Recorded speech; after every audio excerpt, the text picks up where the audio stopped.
Hey everyone, this is David B., and we're coming up on the 19th anniversary of the September 11th attacks, so I thought I would just talk about my memories from that day. On September 11th, 2001, I was 11 years old, and I was living in the small town in Pennsylvania where I grew up. I had just started fifth grade, maybe 2 weeks before, which was the first grade of middle school.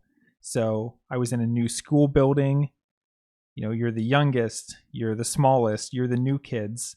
But you also have a little bit more responsibility and freedom. Suddenly, you're switching classrooms for every class and you have different teachers. So this was a transitional period in my life to begin with. And the morning of September 11th, I remember my brother and I had learned to play tennis that summer. We took a tennis camp.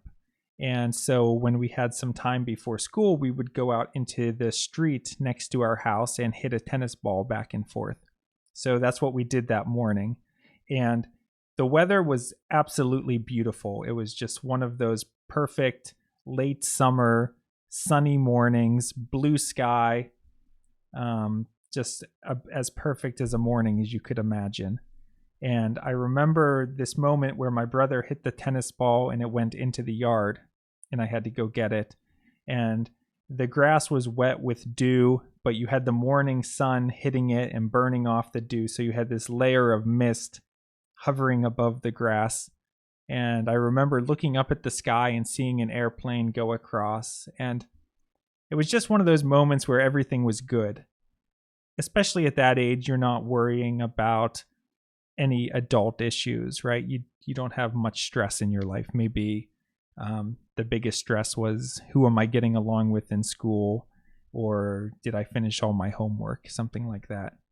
So we played tennis for a little bit in the morning, and then we went to school.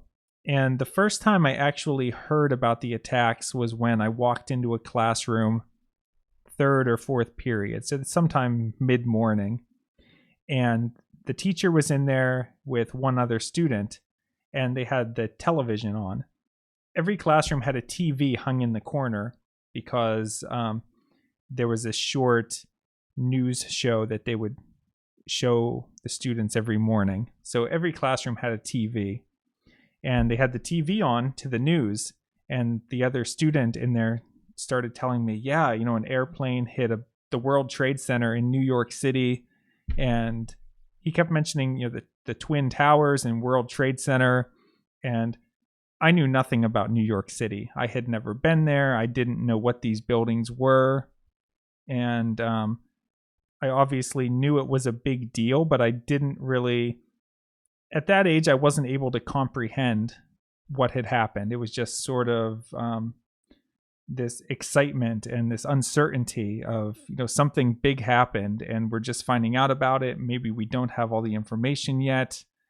And I really don't remember much else from that class period. I think we watched it for a little while, and then they made an announcement at some point telling teachers to keep the televisions off.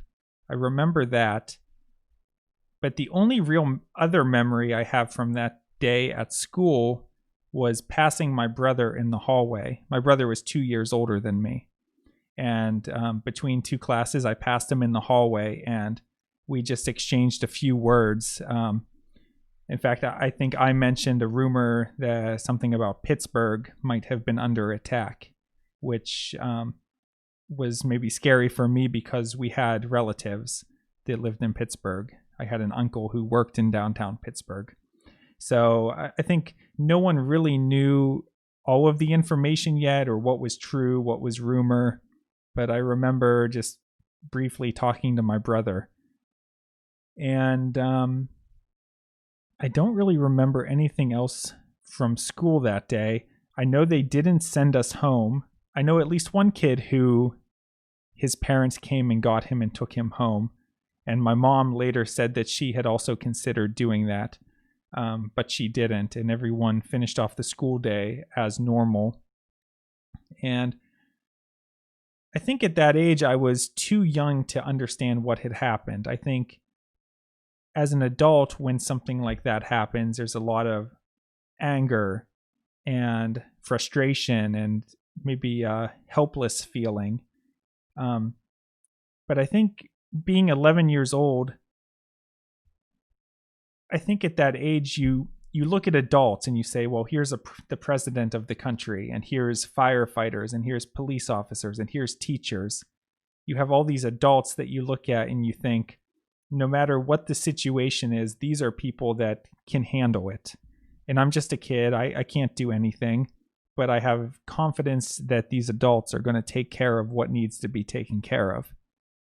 And I think one thing we eventually learn growing up is that there's a lot of adults who don't know what they're doing.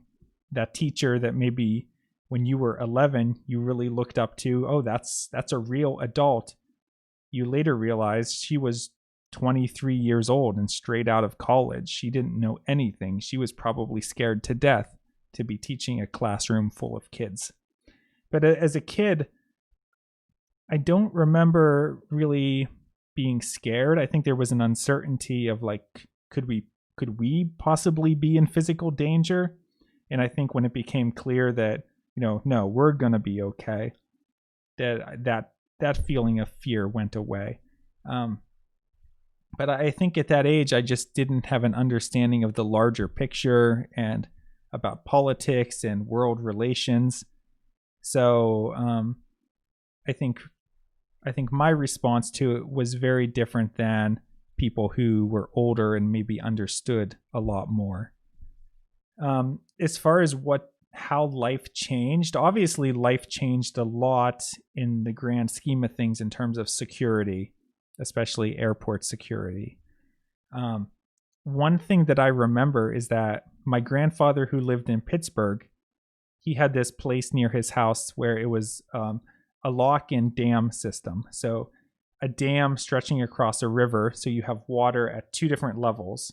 And so there's a lock where when boats need to cross that area, they go into the lock, and then the water either raises or lowers to the other level so the boat can continue on. So this was a spot that you could go and watch the boats going through the lock. And there were also train tracks to watch the trains go by and the airplanes coming overhead, heading to the airport. So that was a place that my family really enjoyed going. But after September 11th, they closed that area off. And I think that's probably true of a lot of other places. Everyone was just so uncertain and paranoid about something else happening that it took away a lot of those kinds of places where you would have had access before, but you no longer could. And then, of course, as you get older, you realize how much it really impacted things like airport security. So those are my memories from 9/11. And again, I think the major takeaway for me was at 11 years old, I was too young to really know what had happened and to understand.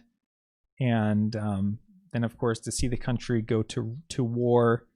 And it was just a weird time because I knew something big had happened, but I wasn't able to really understand everything. And I think now, as an adult, I can go back and look, and there's a lot of videos on YouTube where you can watch all of the news clips from that day. You can listen to the air traffic control, and you can sort of get a full understanding of what happened. But back then, the internet wasn't anywhere near what it is now, and I was too young to really know what had happened. And maybe the adults around me tried to protect me from knowing some of that stuff, and to keep what I knew appropriate to the age that I was. So anyway, those are my memories, and I hope that you found this informational. And this is David B., and thanks for watching.